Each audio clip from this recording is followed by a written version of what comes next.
মদিনার সে প্রশান্ত বিকেল।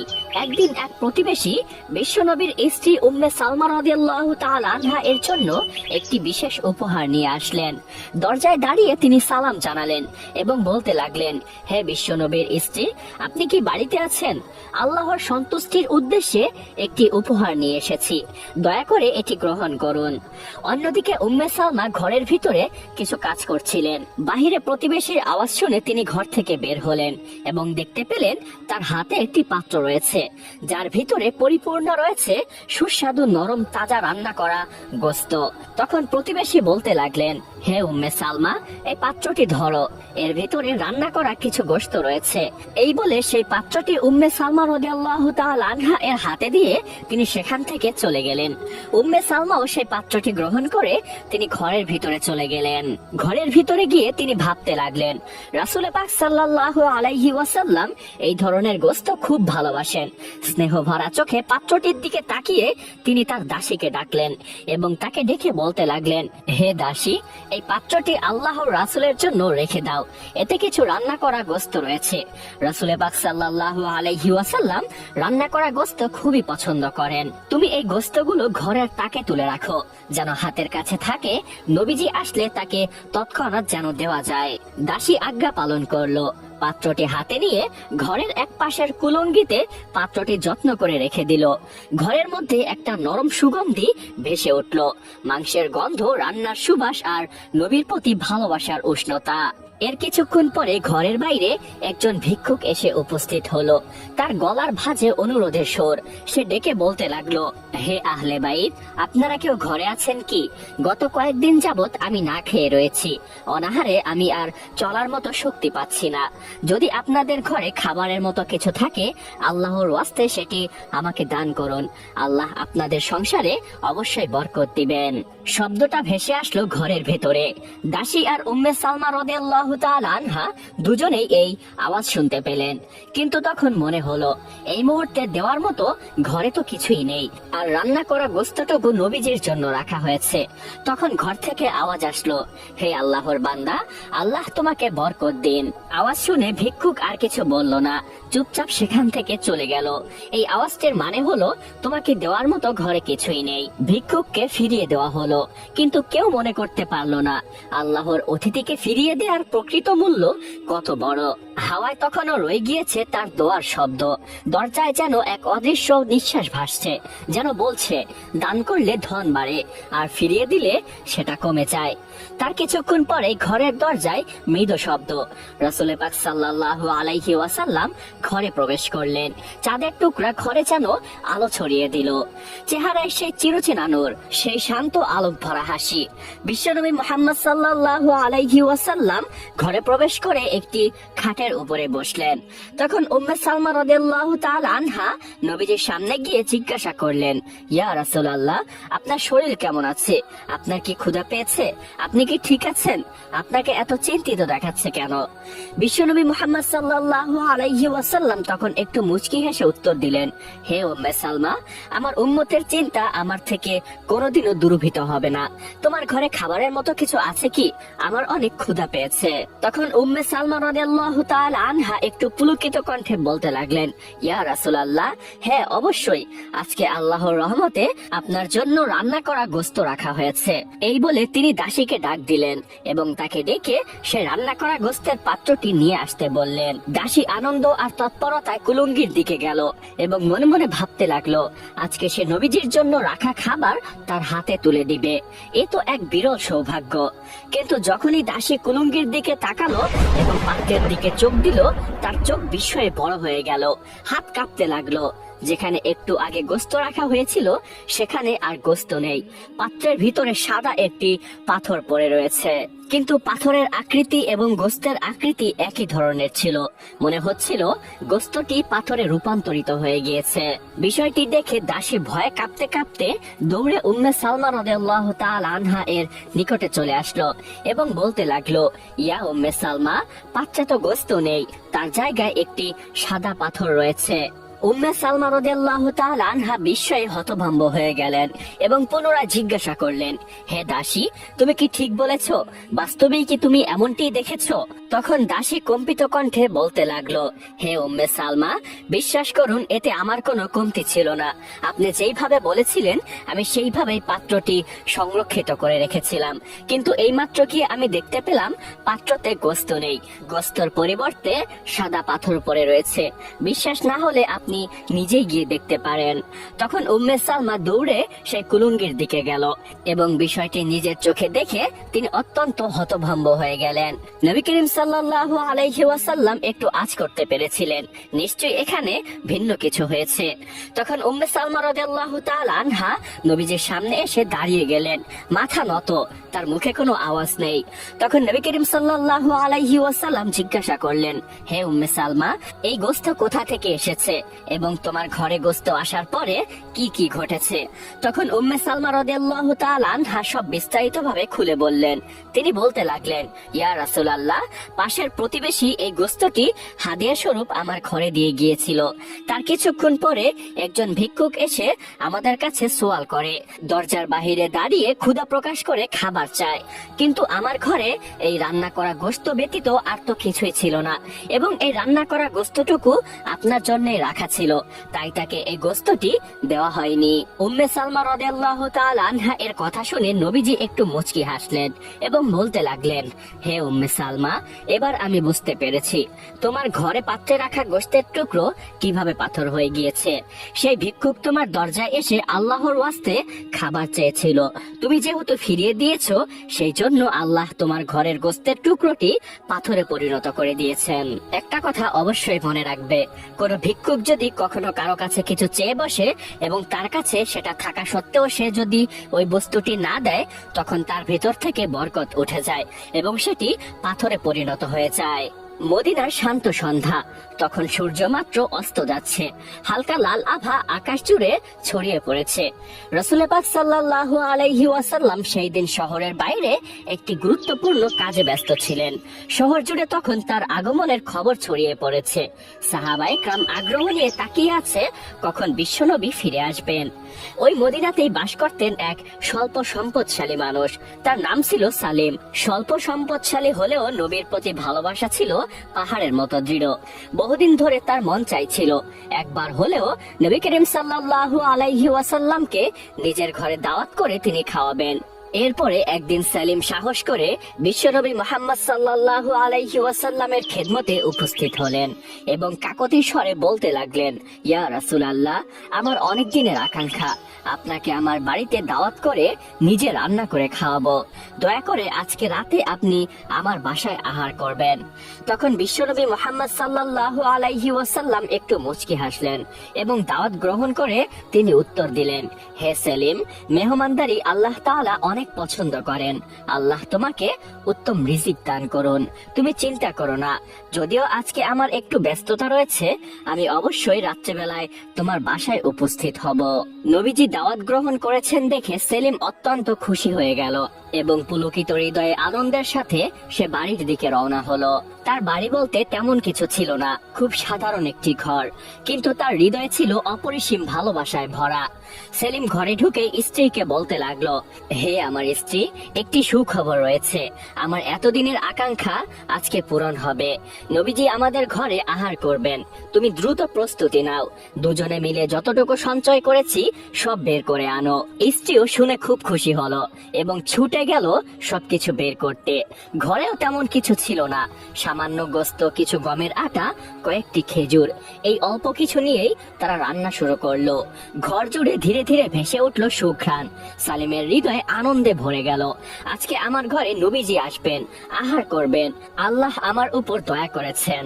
খাবার রান্না হয়ে গেল, সবকিছু সুন্দর করে বাটিতে সাজিয়ে রাখলো। তারপরে বাইরে বের হয়ে রাস্তার দিকে তাকিয়ে রইল। অন্যদিকে সূর্য ডুবে বিকেল গড়িয়ে এসেছে, সন্ধ্যা নেমে আসবে এমন অবস্থা। সেলিম পথ চেয়ে তাকিয়ে রইল দরজার সামনে। এই তো নবীজি চলে আসবেন, এই তো এখনই চলে আসবেন। কিন্তু সময় যাচ্ছে, বেলা গড়িয়ে সন্ধ্যা নেমে এসেছে। আকাশ ধীরে ধীরে অন্ধকারে ঢেকে গেল। নবীজি এখনো এলো না। সেলিমের মনে চিন্তার দানা বাঁধলো। কেন দেরি হচ্ছে? কোথায় তিনি? খাবার নষ্ট হয়ে যাবে না তো? অন্যদিকে নবী করিম সাল্লাল্লাহু আলাইহি ওয়াসাল্লাম দাওয়াতের কাছে একটি সভায় উপস্থিত ছিলেন এবং কয়েকজন ব্যক্তিবর্গের সাথে তিনি আলোচনা করছিলেন। তাদের সম্মানার্থে তিনি সেখান থেকে চলেও আসতে পারছিলেন না, কারণ নবী করিম সাল্লাল্লাহু আলাইহি ওয়াসাল্লাম কখনো কাউকে কষ্ট দিতেন না। এদিকে বেশ কিছুক্ষণ অপেক্ষার পরে স্ত্রী ঘর থেকে বের হলো এবং বলতে লাগলো, হে আমার স্বামী, নবীজি কি এখনো এলো না? সময় তো অনেক পেরিয়ে গিয়েছে। আপনি কি আসলেই নবীজিকে দাওয়াত দিয়েছিলেন? তখন সেলিম ভারাক্রান্ত মনে বলতে লাগলো, হে আমার স্ত্রী, হ্যাঁ, আমি নবীজিকে বাস্তবেই দাওয়াত দিয়েছিলাম এবং তিনি আসবেন বলেও আমাকে প্রতিশ্রুতি দিয়েছিলেন। এরপরে স্ত্রী কিছু না বলেই ঘরের ভিতরে চলে গেল। অন্যদিকে সেলিম অপেক্ষায় রইল। তার মনেও ছিল না নবীজি দাওয়াত গ্রহণের সময় তিনি বলে দিয়েছিলেন আজকে তার কিছু ব্যস্ততা রয়েছে। এই অপেক্ষা ধীরে ধীরে বিরক্তিতে রূপ নিল। রাগের স্বরে নিজের মনে মনে বলতে লাগলো, নবীজি তো আসবেন বলেছিলেন, এতক্ষণ হয়ে গেল তিনি এখনো এলো না। এই বলে সে বিরক্তি প্রকাশ করে ঘরের ভিতরে গিয়ে খাবার ঢেকে রাখলো এবং রাগের স্বরে স্ত্রীকে কিছু একটা বলে সে বাইরে চলে গেল। স্ত্রী তাকে সান্ত্বনা দিতে চাইলো, কিন্তু কোনো লাভ হলো না। বেশ কিছুক্ষণ পরে রাত ঘন হয়ে যাওয়ায় সেলিম ঘরে প্রবেশ করে এবং খাবারের দিকে দৃষ্টি দিয়ে সে খাবারের ঢাকনা খুলে। বিস্ময়ে তখন তার চোখ বড় হয়ে যায়। যে খাবার সে নবীজির জন্য আদর করে রান্না করে সাজিয়ে রেখেছিল, সেই খাবারগুলো পাথরের মতো শক্ত হয়ে গিয়েছে। রুটিও পাথরের মতো শক্ত, খেজুর একদম শক্ত পাথরের মতো জমে গিয়েছে। সেলিম ভয়ে থমকে গেল, গলা শুকিয়ে গেল। তার মনে যেন একটা বজ্রপাত নেমে এলো। সে কাঁপতে লাগলো এবং বলতে লাগলো, হে আল্লাহ, আমি নবীজির ব্যাপারে বিরক্ত হয়েছি, আর তুমি আমার খাবার কবুল করলে না। এটা নিশ্চয়ই তোমারই সতর্কতা। তার চোখ বেয়ে অশ্রু ঝরতে লাগলো, চোখের কোণে অশ্রু জল চিকচিক করতে লাগলো। সে তৎক্ষণাৎ সেই খাবারের পাত্রগুলো ঘরের এক কোণে রেখে দিল এবং আল্লাহর কাছে ক্ষমা চাইতে লাগলো, হে আল্লাহ, আমি ভুল করেছি। নবীজি আমার ঘরে আসবেন এই সৌভাগ্য তুমি আমাকে দিয়েছিলে, কিন্তু শয়তানের ধোকায় আমি বিরক্ত প্রকাশ করেছি। আমার মুখ থেকে কটু কথা বের হয়েছে, আমাকে ক্ষমা করে দাও। স্ত্রী তার পাশে এসে সান্ত্বনা দিতে লাগলো এবং বলতে লাগলো, হে আমার স্বামী, যেহেতু আমরা ভুল করে ফেলেছি, এর প্রায়শ্চিত্ত আমাদের করতে হবে। নবীজি যেহেতু প্রতিশ্রুতি দিয়েছিলেন, তাহলে নিশ্চয়ই তিনি আসবেন। হয়তো তার কোনো কাজে ব্যস্ততার জন্য দেরি হচ্ছে। সেলিম কান্না করতে করতে ঘর থেকে বের হয়ে গেল, কারণ তার ঘরে রান্না করার মতো তৎক্ষণাৎ কিছুই ছিল না। সে কোথাও থেকে খাবারের ব্যবস্থা করে বাড়িতে ফিরে আসলো। ঘরে প্রবেশ করে স্ত্রীকে ডেকে পুনরায় রান্না শুরু করলো। ভালোবাসা, ভক্তি, অনুশোচনা সবকিছুর মিশ্রণে আজকে তার অন্তরটি ভারাক্রান্ত হয়ে গেল। রান্না শেষ করে আগের মতোই খাবার বাটিতে সাজিয়ে রাখলো। রাত অনেক হয়ে গিয়েছে। এমন সময় দরজায় হালকা শব্দ শোনা যাচ্ছে। সেলিম দৌড়ে দরজা খুললো। তার চোখ ভরে গেল নূরের আলোয়। প্রাণের মানুষ, মদিনার ত্রাণদাতা, দুনিয়ার রহমত রাসূল পাক সাল্লাল্লাহু আলাইহি ওয়াসাল্লাম তার সামনে দাঁড়িয়ে আছেন। মুখে সেই পরিচিত মমতার হাসি। বিশ্বনবী মুহাম্মদ সাল্লাল্লাহু আলাইহি ওয়াসাল্লাম বলতে লাগলেন, হে সেলিম, তোমার দাওয়াত আমি ভুলিনি। আজকে আমার দেরি হয়ে গেল। আমি এক সভায় উপস্থিত ছিলাম, সেখান থেকে আমি ফিরতে পারছিলাম না। তুমি কি আমার জন্য খাবার রেখেছো? সেলিম কান্না করতে লাগলো এবং হাউমাউ করে চিৎকার করতে লাগলো। বিশ্বনবী মুহাম্মদ সাল্লাল্লাহু আলাইহি ওয়াসাল্লাম তার কান্নার কারণ জিজ্ঞাসা করলেন। তখন সেলিম বলতে লাগলো, ইয়া রাসূলুল্লাহ, আমি আপনার জন্য বিকেল বেলায় খাবার রান্না করে অপেক্ষায় ছিলাম। শয়তানের ধোকায় আমি বিরক্তি প্রকাশ করি, এই জন্য আমার খাবার পাথর হয়ে গিয়েছিল। আপনি আমাকে ক্ষমা করে দিন, না হলে আল্লাহ আমাকে কোনোদিনও ক্ষমা করবেন না। নবী করিম সাল্লাল্লাহু আলাইহি ওয়াসাল্লামের চোখে পানি চলে আসলো। এমন ভক্তি এবং ভালোবাসা দেখে তার অন্তর ভরে গেল। তখন নবীজি বলতে লাগলেন, হে সেলিম, কষ্ট পেও না। এইভাবে তোমাকে অপেক্ষা করানো আমার উচিত হয়নি, কিন্তু আমার কিছু করার ছিল না। সেখান থেকে আমি আসতে পারছিলাম না। তুমি কষ্ট পেও না। আল্লাহ তোমাকে জান্নাতে উত্তম প্রতিদান দান করুন। তখন সেলিম চোখের পানি মুছতে মুছতে বলতে লাগলো, ইয়া রাসূলুল্লাহ, আমি আপনার জন্য খাবার রেখেছি। আমি রেগেছিলাম, আর আল্লাহ আমার সেই খাবার কবুল করেননি। এরপরে আমি নতুন করে রান্না করেছি, দয়া করে আপনি সেটি আহার করুন, না হয় আল্লাহ আমাকে কখনোই কবুল করবেন না এবং আমার অন্তরেও আমি শান্তি পাবো না। এরপরে নবী করিম সাল্লাল্লাহু আলাইহি ওয়াসাল্লাম ধীরে ধীরে ঘরে প্রবেশ করলেন। পুরো ঘর নূরে আলোকিত হয়ে গেল। এরপরে নবীজি খেতে বসলেন। তার সামনে সেই রান্না করা খাবারগুলো আনা হলো।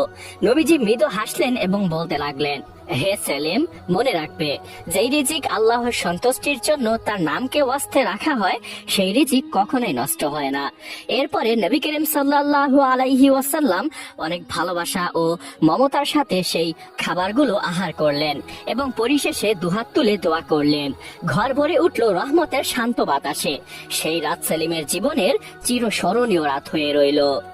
এক গ্রামে বসবাস করতেন এক দরিদ্র কিন্তু নরম হৃদয়ের মহিলা।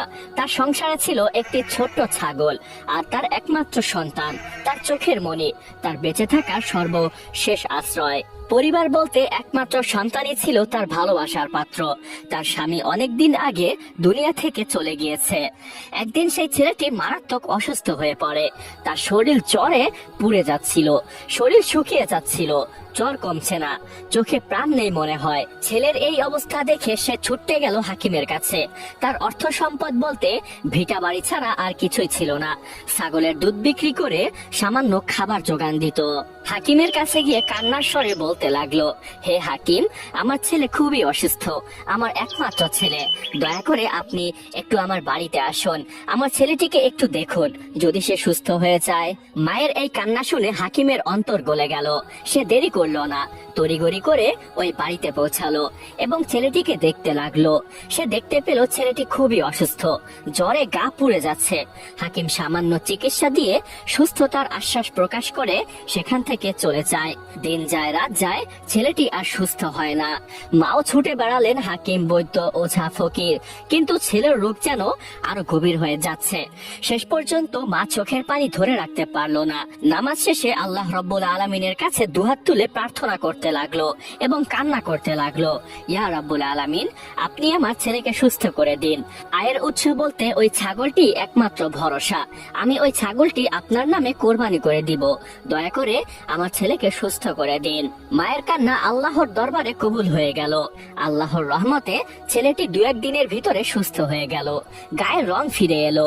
এবার এলো মান্যত পূরণের সময়। কিন্তু তখনই শয়তান তার অন্তরে ফিসফিস করে প্রচারণা দিতে লাগলো, এই তো তোমার একমাত্র ছাগল, এখনই যদি তুমি এটিকে জবাই করে দাও তাহলে খাবে কি? কিছুদিন পরেও তো করলে হয়। মা তখন শয়তানের প্রচারণায় পড়ে যায়। তার অন্তরে দেরি, আলস্য, অজুহাত, একটা অহংকারের ভাব জন্মালো। অবশেষে সে সিদ্ধান্ত নিল এই ছাগলটি সে বিক্রি করে দিবে এবং পরবর্তীতে মান্যত পূরণ করবে। ছাগলটি বিক্রি করার জন্য তার ছেলেকে ডাকলো এবং বলতে লাগলো, বাবা, ছাগলটা বাজারে নিয়ে বিক্রি করে আসো, টাকাটা ঘরে কাজে লাগবে। ছেলেটি কিছু না বুঝে ছাগলটি ধরে রওনা হলো বাজারের দিকে। পথে শুধু ভাবছিল, মা তো বলছিল ছাগলটি কোরবানি করে দিবে, আজকে আবার বিক্রি। কিন্তু বাচ্চা ছেলে কি বা বুঝবে, মা যা বলল সে তাই করতে লাগলো। ছেলে কিছু না বুঝে সেই বাজারে ছাগলটি নিয়ে গেল। বাজারের কাছাকাছি পৌঁছাতেই ঘটলো অদ্ভুত ঘটনা। সে ছাগলটির রশি ধরে টানতে লাগলো এবং বলতে লাগলো, চলো, কিন্তু ছাগলটি নড়ছে না। সে আবারও বলল, চলো, ওঠো, এবার হাঁটো, কিন্তু ছাগল কোনো নড়াচড়া করছে না। ছাগল যেন কানে তুলো দিয়ে দাঁড়িয়ে আছে। ছেলেটি অবাক হয়ে ছাগলের গায়ে স্পর্শ করতেই সে চমকে উঠল। দেখতে পেল ছাগলটি পুরো শক্ত হয়ে জমাট বেঁধে আছে। মনে হচ্ছিল তার রশিতে কোনো জীবিত ছাগল নয়, বরঞ্চ একটি পাথরের ছাগল বাঁধা রয়েছে। কিছুক্ষণের মধ্যে ছাগলের গায়ের রঙও পাথরের মতো পরিবর্তন হয়ে গেল। ছেলেটি চিৎকার দিতে লাগলো। বাজারের লোক ভিড় করলো। এই ছাগল তো পাথর হয়ে গিয়েছে, কি ভয়ঙ্কর ব্যাপার। লোকজন অবাক দৃষ্টিতে তাকিয়ে রইল। তখনই একজন বৃদ্ধ লোক বলতে লাগলো, হে বাবা, তুমি এই ছাগলটি বাসায় নিয়ে যাও। নিশ্চয়ই এই ছাগলটি আল্লাহর রাস্তায় দান করা হয়ে গিয়েছে। এটি কখনো তুমি বিক্রি করতে পারবে না। এটিকে যেই কাজে ব্যবহার করার কথা ছিল সেই কাজে ব্যবহার করতে বলো। এই বলে সেই লোকটি চলে গেল। ছেলেটি হতভম্ব হয়ে গেল, সে কিছুই বুঝতে পারলো না, সে কি করবে বুঝে উঠতে পারছিল না। অবশেষে ছাগলটিকে বাসায় নিয়ে যাওয়ার জন্য সে কোলে তুলে নিল, কিন্তু ছাগলটি বেশ ভারী হয়ে গিয়েছিল, হাত ফসকে পড়ে গেল। এরপরে আবারও অনেক কষ্ট করে ছাগলটিকে তুলে নিয়ে সে বাড়িতে ফিরে গেল। বাড়ির সীমানায় এসে ছেলেটি জোর গলায় তার মাকে ডাক দিল। তার মা ছুটতে ঘর থেকে বের হলো এবং দেখতে পেল একটি ছাগল তার ছেলের কোলে। ছাগলটি দেখতে তার নিজের ছাগলের মতোই, কিন্তু রং কেমন যেন পাথরের মতো। মায়ের মনে সন্দেহের দাগ টানলো, সে বুঝতে পারলো নিশ্চয়ই এই ছাগলটির এরূপ অবস্থা তার মান্যতের জন্যই হয়েছে। কিন্তু তাও কৌতূহল বশত ছেলেকে জিজ্ঞাসা করলো, হে আমার আদরের সন্তান, ছাগলটি তুমি বিক্রি করতে পারোনি? তখন ছেলেটি ভীত সন্তুষ্ট হয়ে তার মাকে বলতে লাগলো, হে আম্মা জান, আমি সবকিছু বলছি, তুমি আগে আমাকে একটু পানি এনে দাও। মা ছুটতে গেল ঘরের ভিতরে, এক গ্লাস পানি এনে ছেলের হাতে দিল। ছেলে পানি পান করলো, এরপরে এক এক করে সবকিছু বলতে লাগলো এবং সে বৃদ্ধ লোকটির কথাও তার মাকে বিস্তারিত ভাবে বলতে লাগলো। হে আম্মা চান, এক বৃদ্ধ লোক আমাকে এই ছাগলটির ব্যাপারে কিছু কথা বলেছে। সে আমাকে বলেছে এই ছাগলটি যেই কাজের জন্য ব্যবহার করার কথা সেই কাজেই ব্যবহার করতে, অন্য কোনো কাজে ব্যবহার না করতে। ছেলের মুখে সব বিস্তারিত শুনে মায়ের মুখ শুকিয়ে গেল, চোখে ভয়ের সাথে সাথে অনুশোচনাও জমলো। মনে পড়লো সেই মান্যতের কথা, যে মান্যতে এই ছাগলটি কুরবানি করার কথা ছিল। তিনি চুপ করে গেলেন, তার মনে কম্পন, এটা নিশ্চয়ই আল্লাহর সতর্কতা, আমি ভুল করে ফেলেছি। তিনি আর দেরি করলেন না, বলতে লাগলেন, হে বাবা, আর দেরি নয়, দ্রুত চলো, মান্যত না পূরণ করায় আল্লাহ আমাদের সতর্ক করেছেন। এখনই ছাগলটাকে আল্লাহর নামে কোরবানি করতে হবে। ছাগলটিকে বাইরে রেখে মা এবং ছেলে ঘরে প্রবেশ করলো কোরবানির প্রস্তুতির জন্য। ঘরে প্রবেশ করতেই বাহির থেকে ছাগলের ডাক দেওয়ার আওয়াজ আসলো। মা চমকে উঠলো, বাইরে এসে দেখতে পেল ছাগলটি আগের মতো হয়ে গিয়েছে। এরপরে আর কিছু না ভেবে সে ছাগলটি বিসমিল্লাহ বলে আল্লাহর নাম নিয়ে কোরবানি করে দিল এবং ছাগলের গোশতগুলো গরিব দুঃখীদের মাঝে বিলিয়ে দিল। আল্লাহর কি কুদরত! দিন পেরোতে না পেরোতেই একজন পথিক তাদের বাড়িতে উপস্থিত হলো। দরজার সামনে দাঁড়িয়ে আওয়াজ দিল, হে আহলে বাইত, ঘরে কেউ আছেন? তখন সেই মা ঘর থেকে বের হলো, দেখতে পেল পথিকের হাতে দুইটি ছাগল রয়েছে। তখন পথিক তাকে বলতে লাগলো, হে আম্মা জান, আমি এই ছাগল দুটো নিয়ে বাণিজ্যের উদ্দেশ্যে বের হয়েছিলাম, কিন্তু পথিমধ্যে আমার খাবার শেষ হয়ে গিয়েছে। এই ছাগল দুটোকে বাঁচিয়ে রাখা আমার পক্ষে আপাতত সম্ভব নয়। আপনারা এক কাজ করুন, এই ছাগল দুটোকে লালন পালন করুন, আমি বরঞ্চ বাণিজ্য থেকে লাভ হলে দুটি ছাগল আমি কিনে নিব। এই বলে পথিক সেখান থেকে চলে গেল। মা তখন বুঝতে পারলো আল্লাহর নামে দান করলে সম্পদ কখনো কমে না, বরঞ্চ তা আরো বৃদ্ধি পায়।